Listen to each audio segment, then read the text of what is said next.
आप सभी को श्री कृष्ण जन्माष्टमी की ढेर सारी शुभकामनाएं। भाद्रपद कृष्ण अष्टमी को श्री कृष्ण अष्टमी कहते हैं, क्योंकि इस दिन भगवान श्री कृष्ण का जन्मदिवस मनाया जाता है। इसी तिथि की घनघोर अंधेरी आधी रात को रोहिणी नक्षत्र में मथुरा के कारागार में वासुदेव की पत्नी देवकी के गर्भ से भगवान श्री कृष्ण ने जन्म लिया था। यह तिथि उसी शुभ घड़ी की याद दिलाती है और सारे देश में बड़ी धूमधाम से मनाई जाती है। जन्माष्टमी के दिन भगवान श्री कृष्ण की जन्म संबंधी कथा भी सुनते और सुनाते हैं। तो चलिए आज हम सभी भी भगवान श्री कृष्ण के जन्म की कथा का श्रवण करते हैं। द्वापर युग में भोजवंशी राजा उग्रसेन मथुरा में राज्य करते थे। उनके आताताई पुत्र कंस ने उन्हें गद्दी से उतार दिया और स्वयं मथुरा का राजा बन बैठा। कंस की एक बहन देवकी थी, जिसका विवाह वासुदेव नामक यदुवंशी सरदार से हुआ था। एक समय कंस अपनी बहन देवकी को उसके ससुराल पहुंचाने जा रहा था। रास्ते में आकाशवाणी हुई, हे कंस, जिस देवकी को तू बड़े प्रेम से ले जा रहा है उसी में तेरा काल बसता है।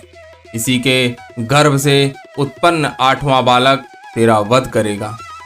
यह सुनकर कंस वासुदेव को मारने के लिए उद्यत हुआ। तब देवकी ने उससे विनय पूर्वक कहा, मेरे गर्भ से जो संतान होगी उसे मैं तुम्हारे सामने ला दूंगी। बहनोई को मारने से क्या लाभ है। कंस ने देवकी की बात मान ली और मथुरा वापस चला आया। उसने वासुदेव और देवकी को कारागृह में डाल दिया। वासुदेव देवकी के एक एक करके 7 बच्चे हुए और 7 को जन्म लेते ही कंस ने मार डाला। अब 8वां बच्चा होने वाला था।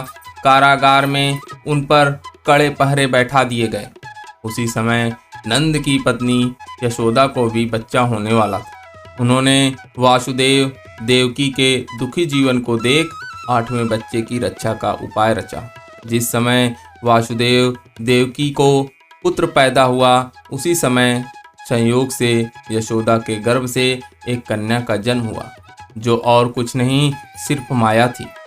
जिस कोठरी में देवकी वासुदेव कैद थे उसमें अचानक प्रकाश हुआ और उनके सामने चक्र, शंख, गदा, पद्म धारण किए चतुर्भुज भगवान प्रकट हुए।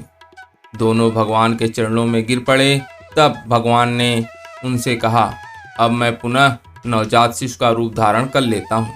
तुम मुझे इसी समय अपने मित्र नंद जी के घर वृंदावन भेज आओ और उनके यहाँ जो कन्या जन्मी है उसे लाकर कंस के हवाले कर दो। इस समय वातावरण अनुकूल नहीं है, फिर भी तुम चिंता न करो। जागते हुए पहरेदार सो जाएंगे, कारागृह के फाटक अपने आप खुल जाएंगे और उफनती अथाह यमुना तुमको पार जाने का मार्ग दे देगी। यह कहकर भगवान तुरंत नवजात शिशु के रूप में देवकी के गोद में आ जाते हैं।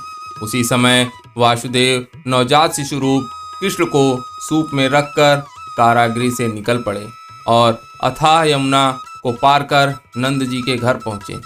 वहाँ उन्होंने नवजात शिशु को यशोदा के साथ सुला दिया और कन्या को लेकर मथुरा आ गए। कारागृह के फाटक पूर्वतः बंद हो गए। अब कंस को सूचना मिली कि वासुदेव देवकी को बच्चा पैदा हुआ है। उसने बंदी गृह में जाकर देवकी के हाथ से नवजात कन्या को छीनकर पृथ्वी पर पटक देना चाहा, परंतु वह कन्या आकाश में उड़ गई और वहां से कहा, अरे मूर्ख, मुझे मारने से क्या होगा। तुझे मारने वाला तो वृंदावन में जा पहुंचा है। वह जल्द ही तुझे तेरे पापों का दंड देगा। यह है कृष्ण जन्म की कथा। बोलिए वृंदावन बिहारी लाल की जय। आप सभी को पुनः भगवान श्री कृष्ण के जन्म दिवस की हार्दिक शुभकामनाएं। ऐसी ही कथा और कहानियों के लिए बने रहिए कहानियाँ.com।